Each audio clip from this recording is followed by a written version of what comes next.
All right, Justin Lopez, I know this about you, but what the average listener may not is, we've all got our quirks. This is just how we are as human beings.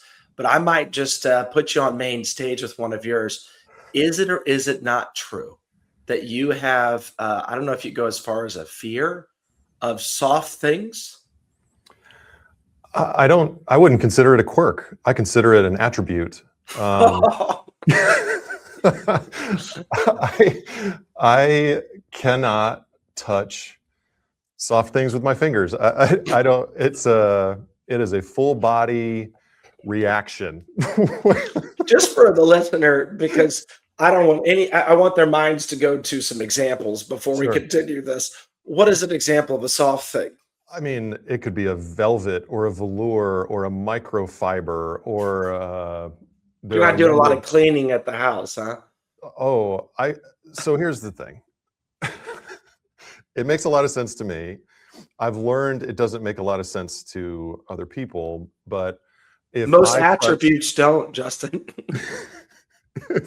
if I touch a velour, let's just use velour as an example. Let's pretend like I don't know what that means. I'm thinking Like of a- Viore, the clothing brand. This No. can't be the clothing brand. No, this is like a velour or a velvet. Do you know what a velvet? I know velvet. Yeah, the red velvet is a great cake. I'm joking. Yes, I know what that is. Yeah, I would actually much rather mash my fingers into a red velvet cake. All right, let's go velvet. I'm taking you off course. So if I am to touch velvet, velour, microsuede, whatever, and I'm like, people like they're like, this is so soft, this is so nice to touch.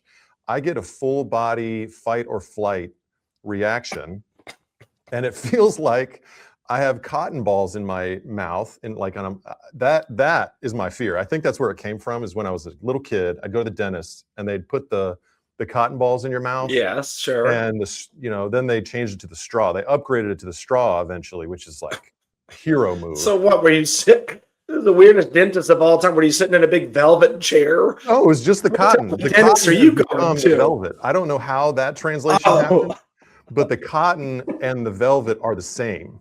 And so, people don't like the scratching of the nails on the chalkboard. Sure, I don't like that. That's an attribute. Would much rather scratch my teeth on a chalkboard than to have a cotton ball in my mouth.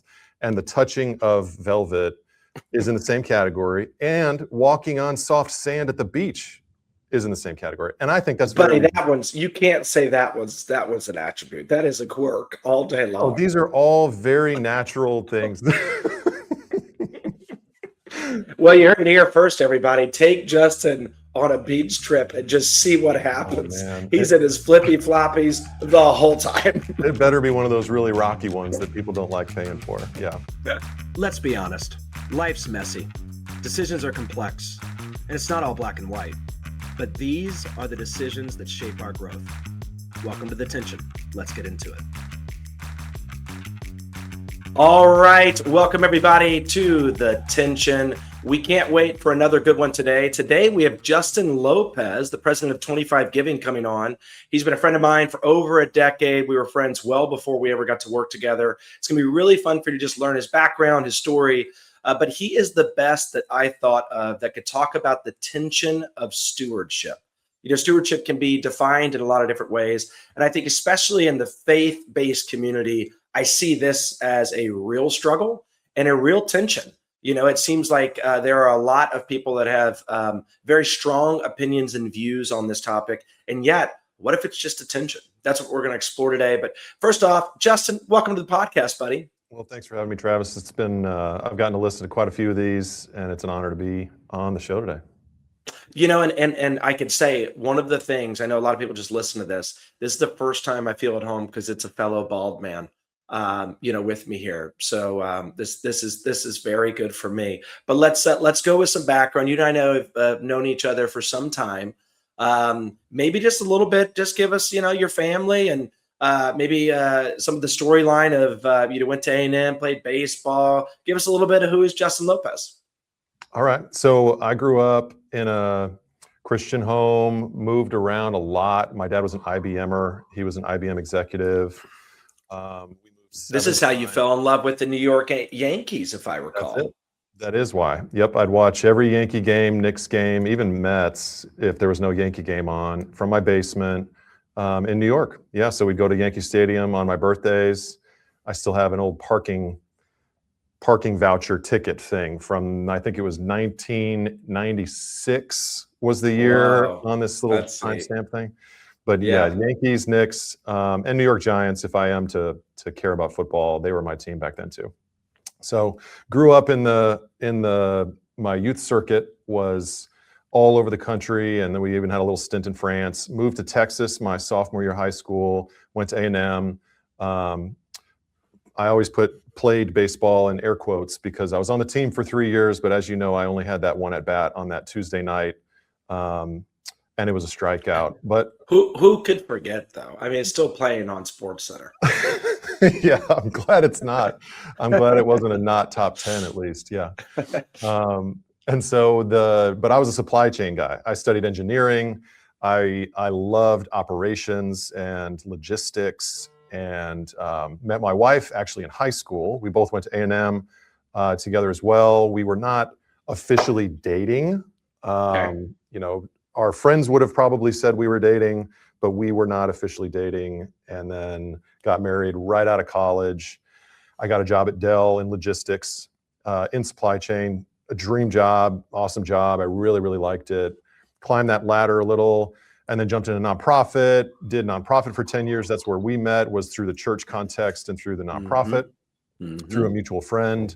And then we started dreaming. We started dreaming about what it means to seek the flourishing of a community. That was the context of the nonprofit work. And money is a big part of that. And how you speak into people's lives matters, and the role of a financial firm, and now the work that I'm doing. It's an awesome opportunity to be able to speak into people's lives and encourage them to do the things they want to do anyway, but do it with some strategy, do it with some thoughtfulness. And that's what we get to do together now, which makes a lot of fun. Yeah, man. Heck yeah. The only part of your story you did not go over is that you were and still are in some ways considered a giant, but you were really a giant back in the basketball days, which is where I believe you earned the title Slow-Mo. Slopez, yes. Slopez. Yes. Yeah, that's one of my proudest nicknames. Yes, I peaked in 7th grade. I was 6'6" in 7th grade. And that coordinated. Is otherworldly beast. That's 6'6" in 7th grade. Everybody's next question is always, yeah, but could you walk? Like, were you coordinated? I was like, yes, I could. My arms were really, really small. That's what everybody pictures, I think. And I'm sure there was some baby giraffe stage. That always happens when you're growing up fast. Who among us? But I was pretty good. I was like very big, just pass the ball to this guy. So there was nothing like particularly good about what I was doing, but because I was decently good at basketball and that big, it made me particularly peak. And then basketball kind of declined and baseball elevated a little bit more. And Lopez was effectively, while you were just developing as a man, you just didn't have the speed. Yes, I'm not sure it was just while I was developing. I think it's a characteristic that lasts and comes down generation to generation. Some would say an attribute. Yes, these are the Slopez's could be a family of slow pie. Yeah, there's a lot of slow. All right, I gotta get us focused. I apologize. So let's talk about the topic today, and I really think it's really good for them to just know kind of your background, because having gone from for-profit to so many years in nonprofit to then back to for-profit, you've gotten to see it, and I don't know how much you're going to go through it today, but in watching you and even your family, I can say, I don't know that I have been around. I've read stories, I've seen, movies, podcasts, different things about people that have done like wildly radical, generous ways of living. But I think you're probably the most up close that I've ever seen in your family, in just y'all's way in which you've chosen to live your lives in such a generous way. But I keep using the word generous because generous and generosity is not necessarily the same as stewardship. And I think you were the ones you were one of the first people in my life, at least, to teach me the difference between those two. So before we go into this tension of stewardship, I think it's important that we define it. But maybe before you just define stewardship, can you tell me like some of the obvious differences to you in why you wouldn't say that generosity and stewardship are necessarily synonyms? I think that's the basis of the concept of it being a tension, right? If stewardship is a tension, then the two sides of that tension, the two things that are pulling on it from either end are giving and keeping, or it's the generosity and the giving away is half of the tension. It's one side of what's pulling, while the other side is still an important piece of stewardship. And that's what I grew to learn, because I will get into this, but I erred on the side of, well, this must be right. If it's harder, it's better, was a lot of kind of what I leaned into at first. But if I'm sacrificing, I must be doing something noble. That's right. Yep. Yep. So Justin, give me a little bit more on this, like, because I love the way you said, like, it's push-pull. If it wasn't a push-pull, then it's not a tension. Yep. And I love that generosity is embedded within stewardship because it is one side of the push-pull. But like, talk to me, like, in this context, I feel like someone sees the title and they say, okay, the tension of stewardship. Yeah, I mean, depending, their background, what they're interested in, this could draw quite an audience because this is such a big word. But I want to make sure, since there are so many definitions, let's define our terms here for a second for today. Like, how are we defining stewardship? You kind of talked about it a little bit there, but like, how are we defining it? What are we going to focus on today on this podcast? Stewardship is a concept that if you are the manager of something, if you are entrusted with something, it's the decisions you're making with what to do with it. And so if stewardship is the lens we're looking through, that means we're looking at all the things that we have, theoretical control of to make decisions of, because we're the manager. Yeah. And so as we're managing those things, and people can apply it to their time and their influence and their money, and we'll maybe get to that at the very end. But when we're talking about money particularly, if you're managing that money, if you are entrusted with those resources, what you do with them is what stewardship is. It's the decision-making process and where it ends up going. Yeah, so good. I have a question that I feel like, I'm in the Christian kind of bubble, if you will, for a lot of my life. I recognize that. I know that from church to my daughter's Christian school, and I understand that. And it's been really interesting to me because this may be different to someone that isn't in that bubble. But like, at least that bubble in particular, it's odd because back to this whole generosity versus stewardship, like, is it, Justin, that like you feel like, your definition there is so good because stewardship, does it have to start with a place of this was never mine in the first place? Whereas generosity, when someone says you're being so generous, doesn't that start from because it was yours and you're choosing to give it away? I think it could be looked at that way. It's who owns it is the big difference in the original context. So if you view yourself as owner, then yes, you are making ultimate decisions on something. But if you are the steward and you are receiving generosity, that's the context in the Christian context, is that anything we have generously received. So everything we've been entrusted with has already been from the owner. Right. All of it is already the result of 100% generosity. And anything we don't have, in some ways, is a gift too, because we probably weren't ready for it. We don't have the maturity to steward that which would have been generously given. That's right. Yeah. Yeah, because I think it's such a different posture, and this was some years ago. And again, I just as you go through it, I hope as a listener out there, if you've been wrestling with this, I think this topic, while maybe I don't know, I feel like it's talked about a lot in certain circles.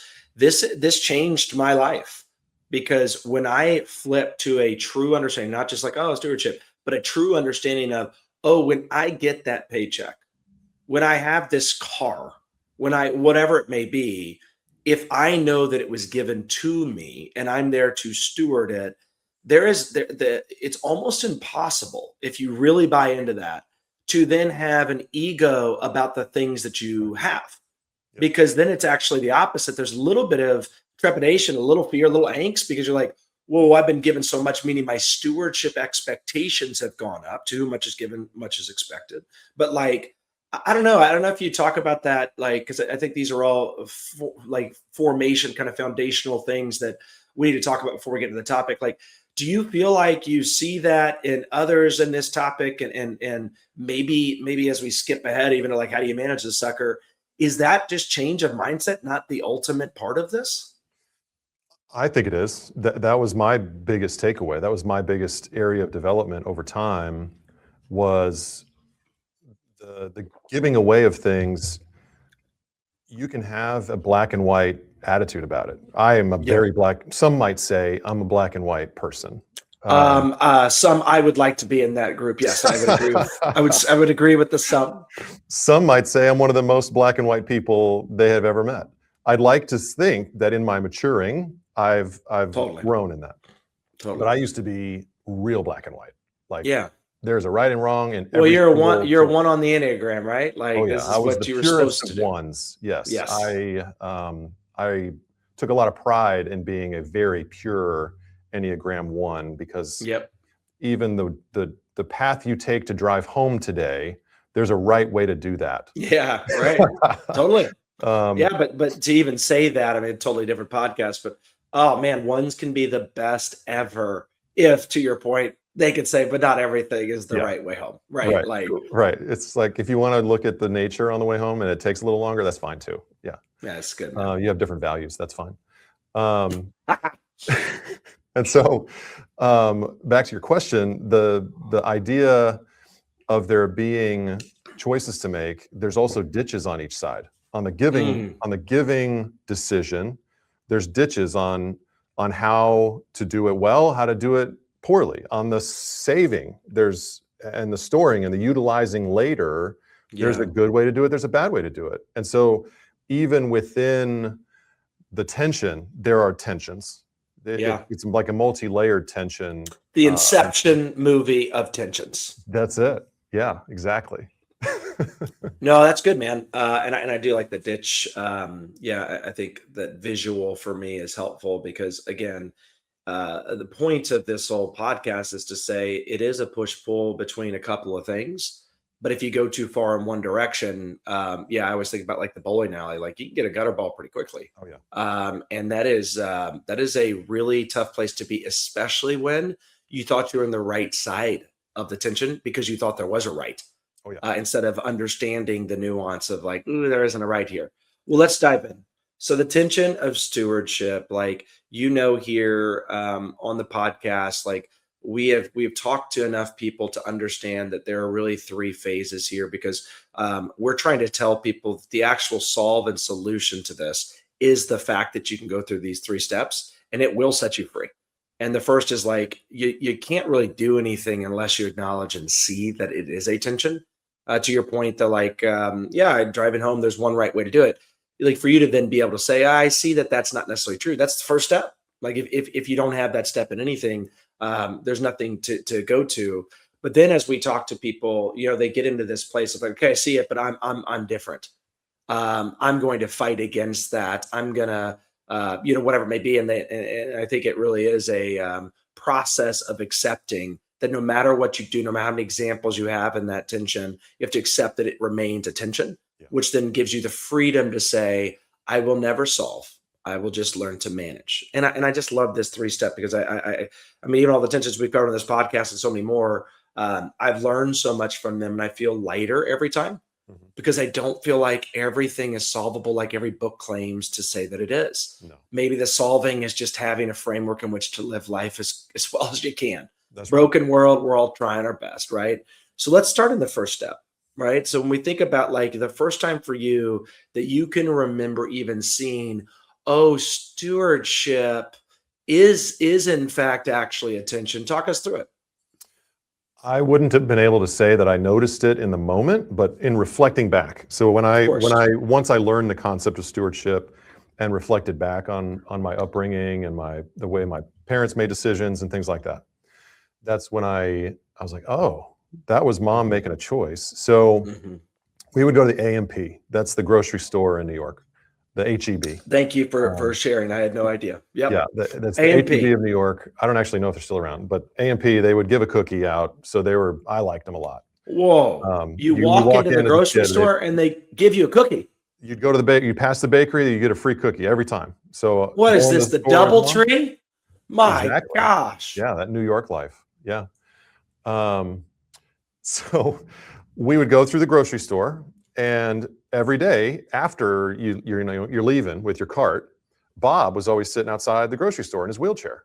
And Bob was our friend as far as in the moments. I was like, there's Bob. He's got his pencils, and he was selling pencils every day. He'd have a different thing that he was selling. And I just thought that's what happens at the grocery store. Every grocery store has a Bob, and Bob sells pencils outside the grocery store. Yeah. And we had a friendship with Bob, and sometimes we would go pick up Bob and his wheelchair and take him back to his apartment and, help him get up the stairs and get into his apartment. And that was how people interact with Bob, only to learn that that's not how everybody interacts with Bob. Yeah, right. Totally. And I still have a pencil. I don't know if I still have it. I had it for a really long time. It was all the planets, and it was on this pencil. Yeah. And I remember thinking when Pluto, when Pluto became not a planet. You got the excommunicado. Yes. I was like, dang, Bob's pencil is wrong. This whole time it's been wrong.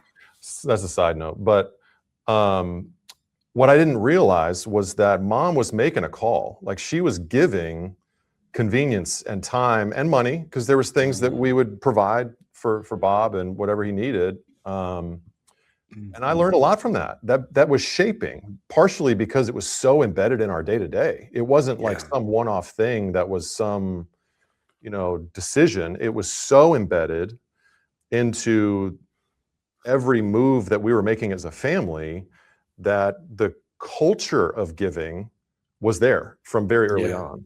And establishing a culture of giving that informs the tension decision, right? Because it's not just a decision. It is who you are. It's who you are embodying at any given time, so that you're fluent in it.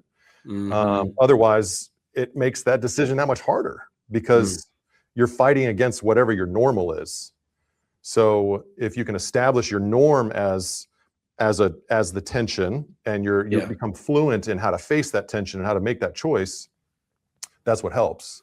And evolved over time.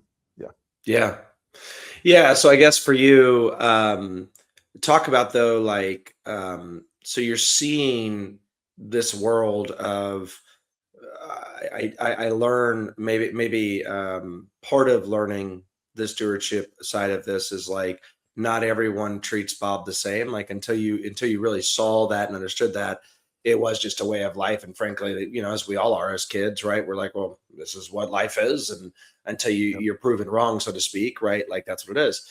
But keep going on that. But when did you start to really sense oh, there is a push pull here. There are ditches. You can throw gutter balls. Yeah. So first it just got more and more, I referenced me being black and white. So it was black that you help Bob. It was black that you give sacrificially. And it only got more and more and more black before we really threw some serious gutter balls, as you put it. And so that was the upbringing. And there was some other stories along the way that just showed a lot of sacrifice and giving. And some of it was financial, some of it was time. And then when I was in college and I started studying mercy and justice and what is God's heart for the poor, and what does it mean to seek the flourishing of community, all of those concepts honestly reinforced for a while just you give. That's the default, right? So the passage that really, reinforced it in a way that became really difficult to unwind is when Jesus, he says, "You've heard it said, an eye for an eye, tooth for a tooth, but I tell you, don't resist an evildoer. On the contrary, if anyone slaps you in the face, turn the other one. Let him slap you again. For the one who wants to sue you, take away your shirt, let him have your coat too. Mm. And if anyone forces you to go 1 mile, go 2 miles. Anyone that asks, don't turn away from anyone that wants to borrow from you. So I was like, wow. Yeah. So for a black and white person, that is like your mission statement, so to speak, when Yeah. it comes to stewardship. Exactly. I mean, and how could you argue if that's your faith, if that's your worldview? Yeah. And, Yeah. and If it's Jesus is my Jesus guy, himself, yeah, right? Yeah. then it's hard to be like, well, I guess in this case, I shouldn't give. Yeah. He's saying, even if you're being wronged, you still give anyway, and you double down. And so it was very reinforcing at the time, but then eventually disorienting when stuff started to really get sideways. Yeah, when there's no gutter balls, so to speak, like, and it's just there you go, and every time you do it, you get a strike of you did good, right? You're following the instructions. Yeah. That has to feel really good. So give us your first example of when for you you're like, ooh, I see this, and maybe this even goes to step 2, right? A 3, which is accepting it, where you're like, dang, this is the story that really had me say, okay, I'm seeing attention. But again, you can't see its attention if, to your point in the very opening, you don't also understand the beauty and the responsibility of stewardship of keeping for oneself and those you love, your, other things other than just, I give it all away at all times, because that's the tension, right? And I do want to say, as you go into this story, for everyone out there, we also acknowledge that there is different levels of giving. I remember getting the opportunity to meet a guy named Alan Barnhart, and he talked about how he more or less went on the side of giving that I've yet to hear another person do, especially, at his level of wealth. And this is all public knowledge, but like that level of calling was a calling, right? So he's figured out how to manage that tension himself. So I think the thing that we want to stay away from as Justin goes through this story just out there is, don't just take this as the, that's it. Like, don't take the easy path of what Justin's about to say, kind of in his own path of, okay, well, he said that, now that's what I'll do. Yeah. Because I think it's learning about it and then thoughtfully, and if this makes sense to you, prayerfully considering, so what are my ways I feel called and my family feel called, and also acknowledging there may be different seasons of stewardship, right? That he may be calling you to. So I just want to put all those disclosures. I feel like I've had so many conversations on this topic that people hear something, they're like, I feel guilty, I guess I got to go do that. And it's like, no, that wasn't the point. I think if Jesus was right here, he wouldn't be like, that's all it is, no matter what, because you have your own story and he knows that. And it's about that thoughtful consideration, praying for that wisdom, and then thoughtfully going through it. But Justin, let's go to your story with all the disclosures behind us. Yeah. When did you first notice it? So the sacrificial steps that we took as a family on purpose, and that my parents actually simultaneously took to move into a community that had all the negative stats, right? The crime, the schools were bad. You're saying this is what you guys did? This was like 4 years into my career. Sally and I moved into East Austin.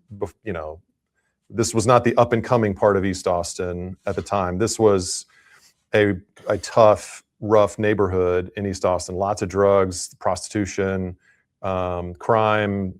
It was just not safe. It was, schools were all failing. They all had Fs. And it was a sacrifice. It was how are we going to love our neighbor in proximity with our neighbor? Like, I want to love my neighbor. That was the decision to move there, was this, right? Okay. Was this. And my parents did the same thing. And so we start reading and studying and getting engaged and falling in love with the community and the neighbors. But we're also simultaneously faced with homeless people saying, hey, can you help me find a place to live? And my mom and dad bought the duplexes next door to them. So they moved into the neighborhood, bought some other duplexes. And these homeless people were like, we need some help. Yeah. We need a place to live. They were like, well, we've got a house. You can live there. Wow. And we had a duplex next to our house too. Homeless people moved in there. And in our naivety, that was that was us just trying to say yes to what seemed like the tension. The black and white of this is Right. what you do. If you believe that those words were true, this is what you do.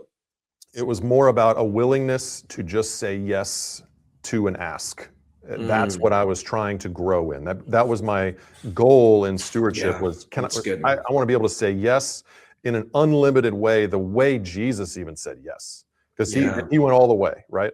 And so how do I go all the way? And this is what that looked like. But turns out there are some downsides to moving homeless people into an apartment or a home at no cost, with even with expectations, because especially if you don't understand tenant law and you don't understand how to actually do that well. Yeah. Because these homeless people knew tenant law really, really well.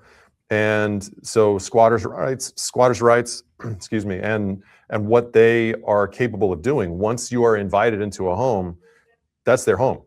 And you let them in. And so their rights now are to be able to stay there. And that created some chaos. Wait, sorry, I'm not even familiar with this. So you're saying that, yes, you guys had, you were naive, I guess, about really, it's like, hey, Lord, you called us to do this, so we're going to buy these things. Yeah, and I then wouldn't we're gonna have called it invite naive. people I would have in. called it obedient, like to the max. Yeah. But Well, it sure, ended up your being call naive. now. Yeah.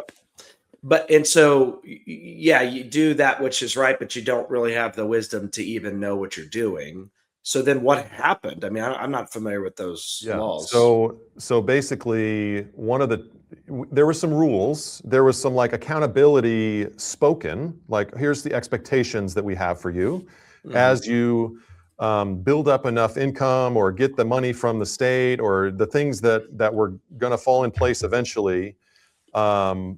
As that's happening, here's the expectations. Those expectations were not being met, and so we were trying to hold them accountable, right? And say, okay, well, then it's time for you to find another place to stay. And that took, and the house was becoming, it was costing more and more to upkeep these homes. Yeah, I bet. And there was many, many other challenges, and drugs included. And it was a challenging situation. It culminated with the family next door to me agreeing that they were ready to move out, telling my parents they were ready to move out, agreeing on a day that they were going to move out, and to the point where my dad got a U-Haul. Some of my friends came and helped this family move. Like everybody was outside ready to go because that was what everybody agreed on. And the tenant, the neighbor, didn't show up. And so it was like the clock's ticking on this U-Haul. People's schedules, people can't just be. And so my dad decides to open the door and just start loading the truck. Right. And the truck is almost full because they had gotten donations. They had gotten all these things because we had arranged it. And the truck is almost full. And around the corner comes this couple and the police. And the police officer is like, did you enter into this home without permission? And my dad was like, I mean, no, we all agreed that this was the time, this is how it's going to work. He was like, but did you use your key and take their stuff out of the house? He was like, yeah. And they were like, I understand what's going on here, but you're kind of screwed. This is the cop telling my dad. He's like, you're liable for all of this stuff. And like you technically broke into this house without the right to do so, and they're accusing you of stealing their possessions. The possessions, keep in mind, that we got donated to them because they had no possessions when they moved in. Yeah. And so for months, this couple continued to accuse my parents of stealing certain items and saying, like, you remember those shoes you stole from us and that PlayStation you stole from us. And my parents just kept writing checks for a while. Wow. It was horrible. It was truly horrible. Yeah. Yeah. So this was for you, I guess. Something's got to give. Something's got to give. Yeah, I guess this is not only like you see that this is in fact attention because unlimited stewardship, which is what your family, your parents, you guys all felt like you were doing, Yep. that there are, if you go too far, I guess this is the first time, and it sounds like you did accept the fact that this can't be the black and white only way of just, I'm going to take that verse, right, so literally that I'm going to just say, yeah, sacrifice until you're done and it'll all be fine. Because my assumption is some of the things that happen, even just emotionally for the family and anything else, which again, our job is not to live a life of comfort. Right. I don't think you're saying that. I don't think that's the, we should sacrifice not just the monies and different things, but we should be sacrificing and carrying each other's burdens, right? I think we're called to do that. But yeah, it seemed like this one is just such an extreme example of, but doing it without maybe a little bit of wisdom, a little foresight, a little bit of like, I'm just going to be generous, say yes to everything. I guess what you're saying is you started to accept the fact that that actually isn't the right answer, which has to Well, be yeah. disorienting for you Yeah, at that and age. at first it was like, screw this. This is not Totally. only this can't be the right answer. I'm out. Yeah, I'm never Uh, going to do this stewardship, help yeah, people this is stuff. nonsense. Like, yeah, Yeah, and so I swung all the way to the other side for not too long, but that's what really started to the tension went tight right mm, away. Right, so I went from give by default 100% to I'm not giving anything away. I yeah, just wasted so much yeah, time, money, and resource and and effort emotion. and Yeah, network. And yeah, I had leveraged my network. I had lined up jobs. I mean, I had used yeah, everything that I had to manage yeah, for the purposes of, I thought, loving these people. And yeah. And so, I think what's interesting about, just to say here, like what I'm learning about tensions, because in some ways, by doing this podcast, I was just looking to discover them myself, and I learn something every time. Is like you're right. I love that. Like until it gets really tight, that tension, which effectively is like until you can experience the extreme conditions of both sides, yeah, you actually can't fully accept it. Because until you go to the other side and then do that, and like, well, this is not the answer either, you can't really understand the tension to it. So yep, we're gonna get to managing it. I know we've only got 15 minutes here, but like, I do just want to like pause because I just want to say, in like my stomach right now, I think that I'm in the place of hearing that story and kind of like, and I'm just imagining someone that maybe was brought up the exact opposite as you, yeah, which was actually not as much giving, doing a little bit more on the comfort and keeping side. And they hear that and they're like, yeah, I'm glad I heard this sucker because that means I'm not going to do that stuff. And maybe I was brought up well and I could stay just being comfortable and rocking and rolling. What do you say to that person right now? the it kind of depends on your worldview, but in my worldview, I still had to wrestle with what I consider to be the anchoring truth that of what Jesus said, right? So Yeah. how do I rationalize that, or maybe I don't have to rationalize it? How do I read this to understand it? Because I don't Yeah. understand it anymore. I thought Yeah. it was black and white. If it is, I'm not sure I can keep doing this, but maybe it's not. And so, really asking that question to see if it was a tension or if the rope broke, right? Yeah. Or if it was Yeah. like, now I got to take Yeah. sides. Totally. Yeah. Because if it Um, would have cut and the tension wouldn't have just gotten tight, then now it was a problem to solve and you had just been living wrong. right, exactly. And so that's what I was wrestling. I was wrestling to that extent Mm, with this concept, mm. and some circumstances and some good books and research and wrestling Yeah. and some wisdom from some older people that had done this kind of thing for a lot longer than I had, Yeah. and then just kind of seeing just how much naivety I had, but I just still needed a way to just say it. It's like, summarize this for me, because Heck I yeah. I Yeah. don't know what my North Star is in even making these decisions, because the only North Star that I am convinced is right in front of me is to give no matter what. Like, that's what it Yeah. seemed like. So what is it instead? And so a concept that it's synthesized to is, let me ask you a question. So if you were asked by someone to give you drugs, no, I just said it all wrong. If they asked you for drugs, Okay. why would you not give them drugs? Like, what is it It would about harm them? them. It would It harm would them. It's harm not them. good for them. Yeah. Okay, it's not good for them. That's right. Yeah, sure. And so it was that kind of line of thought that finally got me to say, okay, so if Jesus, if my faith is telling me give by default, 100%, no exceptions, what is the one thing that can cause me to withhold that? And it's only love. It's only when it's more loving To not. to not give is when I Wow. can withhold. Wow. And so if I had really looked at it, and if I had understood their living conditions, their circumstances that got them into that, their patterns, tendencies, habits, and addictions, if I had understood them, if I had known Yeah. them, I would have Yeah. been able to more accurately assess what would have been loving. But it kind of takes some proximity and relationship to know what's more loving. And you and Yeah. I have had this conversation about relationships too. It's like, well, when is it more loving to be engaged, and when do I actually need a boundary? Because I've got, it's actually more loving for me to have this boundary for them and for me, because, Yeah. and that's not you keeping. I think Yeah. that's still you loving. Well, and it's you stewarding, because again, back to this whole who owns it. If you feel like it's someone else's that own, and I picture, like, for me, God's going on a trip and he's Yep. like, hey, Trav, I'm gonna give you this stuff. And when I come back, I'm gonna ask you, Yeah. how did it go? Right. And Yeah. that visual has always helped me when I'm making decisions, because I'm like, Mhm.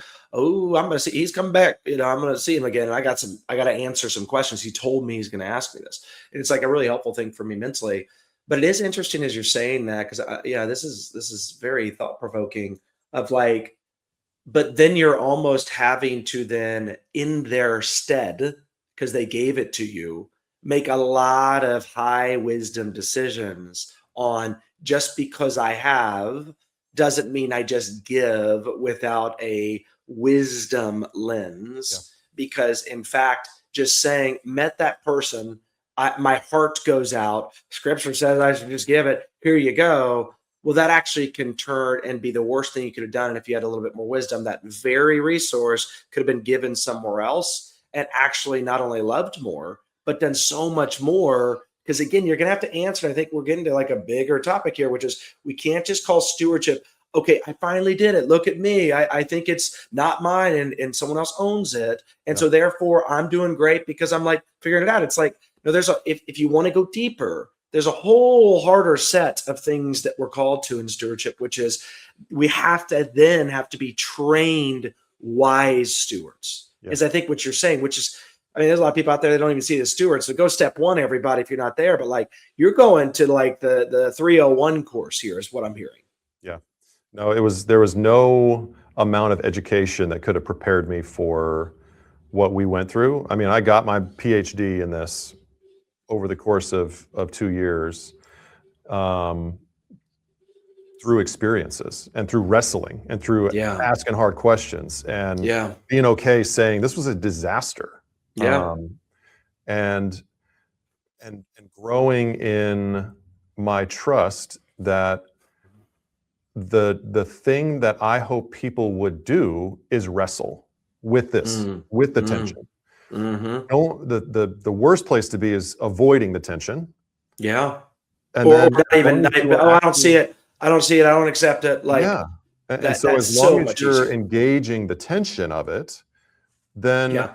I'm okay with a really broad range of gray now on what could be the appropriate response. I don't know what's appropriate Yeah. for you. I barely know what's appropriate for me sometimes. Yeah. But I'm hoping that I'm driving that decision from a lens of what's the most loving thing I can do with this time, with this So bandwidth, good. with my relationships, with my money, because there are trade-offs and it is a tension. But Yeah. I hope to guide and look at the world through that lens. What's more loving, and be able to react that way. Yeah, and I think it's so interesting just for everyone out there that's like wanting to, especially from a faith-based lens, like wanting to like do it right. Like you Yeah. feel like you just want to do it right. And I remember asking a mentor years ago, early 20s. I'm like, gosh, I don't want to be prideful. I don't want this. I don't want that. Like, how do I know? And I remember this quote that was so good. He goes, "If you keep wrestling, meaning you just ask the question, Mhm. you'll keep ahead. You'll That's keep right. winning.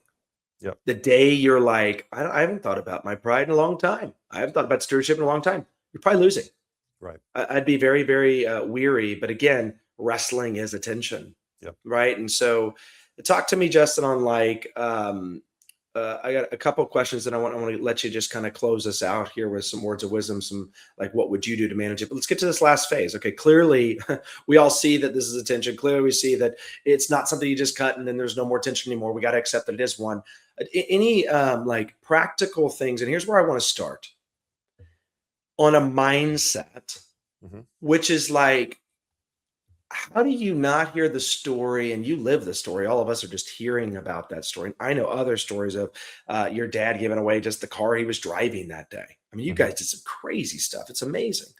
But like, how do you not become jaded? Because you said that you like flipped over, right, for some period of short time. But like, was there things you could give a listener of like, if you've been burned and likely to actually accept it, you must get burned in some ways, in any tension, but especially in stewardship? Like, how are you not a jaded person right now, Justin? um, I hope that everyone has a faith of some kind that's driving their life, right? Whether it's that there's no faith or that there is some specific thing. For me, my faith is the only thing that has kept me from being jaded, Mm, because in my theology, in my understanding of my religion and what Jesus did, if I really believe that I'm actually more like the person who caused the orphan, the widow, the abused, the oppressed, if I'm more like this person than this person in the grand scheme of everything I've ever done in my life, yeah. I'm actually on the negative side of the scale. I'm not, I don't have some secret thing going on. That's not what I'm saying. But in the grand scheme of good things, bad things, what is sin? How does that all work? I acknowledge that I'm a lot to forgive, Mm, and yet I've been forgiven, mm, and yet God is not jaded toward me. He receives me, loves me, considers me a son, mm, and so if I have a view of myself that is right and accurate in this worldview that I have, then it'd be a lot for me to say I can't have grace, forgiveness, and love for the homeless couple that screwed my family yeah. if I've been forgiven. So to Yeah. who has been forgiven much forgives much. Like that's kind of Yeah. why that's what I have to go back to when I'm feeling that jaded. I have to Mm. go back to that truth and remember it. It's so good. I'm sitting here listening, and it reminds me of you met my brother. He's been in the DA's office in Dallas, and you talk about seeing some stories. Yeah. I mean, putting people away for life, left Yeah. and right, and just all the things he's seen. And I remember asking him the same question. I'm like you have seen things that you can't even tell me about. You've been in courtrooms having to show pictures and do different things that like I don't even know how you sleep. How do you just like look at your daughter and your son or come to Thanksgiving and put on a smile? Like, how do you do it? Yeah. And my brother's so much more of an intellect than me. I'm just like a sports guy that's just trying to make it. But like he's a smart guy. And I'll never forget what he said. He goes, Travis, I'll give you the faith answer and I'll give you my practical. And he gave almost exactly what you said faith wise. And I thought it was so beautiful. Mm. So then he goes, you want like a practical one that isn't faith related? I said, sure. He goes, you ever seen this specific movie on Superman? I said, like, no, you know, that's not my jam. He goes, well, let me tell you. He said Superman had this power where he could hear everyone's thoughts in the entire world at one time, and he could also see all of the events at one time. And a reporter in this movie goes up to Superman and says, Superman, you are literally seeing some of the most horrendous acts, some of the worst things being said, some of the worst things that none of us even imagine right in this very moment. How do you keep going? How do you keep saving? And Superman in it apparently says, for every single one of those, I am seeing the dad get home from work and the daughter run up in his arms. I'm seeing reconciliation when there was no hope. I'm seeing a family celebrate someone turning 90. I'm seeing he goes on to these things and he says, I guess I just choose to shut off that and see that because I want more of those. And I go, Blake, my gosh, like that is like, it's such a practical way of like, yeah, I guess that there is going to be two sides of this sucker. Yeah. For every unbelievably heinous story, I bet you could tell me based on that apartment story, one that equaled it out on the positive, because after that you kept going, not prior, because you chose not to be jaded and just say, this is attention and I will see both. And I'm going to remember and focus on these, because if I focus on these, I may not get out of bed. And that's just the sadness of our life, everybody. Yeah. But Justin, as we close, do you have any practical tips as you think about managing, or frankly, anything else you'd want to say of like guys out there, girls out there that you're trying to fight this and you know it's attention, maybe just because of this podcast? That's our goal, right? Change the world through awareness. But like, what would you say to them? Like, what's your final urge of like, everybody, like, give it to us, Justin. Hope is going to be key. So that's kind of the foundation. If we don't have hope, that's when tragedy really strikes. That's when the jaded really happens. So hope is kind of the first core. But as you're entering into tension and you're entering into what should I do, my hope is that you're driving it with love. And if you can enter into every situation with what's loving, what'd be more loving, how can I love, how can I love, how can I love, we can't miss. If that's the starting point, and that's the context that we're wrestling from, then we can't lose. The gray becomes beautiful, because if you miss this way a little bit, it was because you were attempting to love, but you missed a little bit. But if you're entering into a stewardship as, I don't want to feel guilty, or I don't want to do, if it's me focused, when you're entering into the stewardship conversation and decision, that's when things can, I think, go sideways in your heart and practically speaking. But if you're entering in love and letting that be the lens that you're making these decisions through, I'm confident we're not going to miss. Let's go. Perfect way to end. And I got to say, and even thinking about back to this attention to stewardship, but I'd say that's for any of them. Yeah. If you approach it that way, you will win, you will lose, you will have ditches, gutter balls, you will still have great stories, and you can end your life saying, I tried. Yep. And I don't know if there's anything better than just don't give up and keep managing the tension, because there's such good that can happen for all of us that are going to continue to do that. Justin, I know I'm going to do it better simply because of this podcast. Justin, thanks for being on, buddy.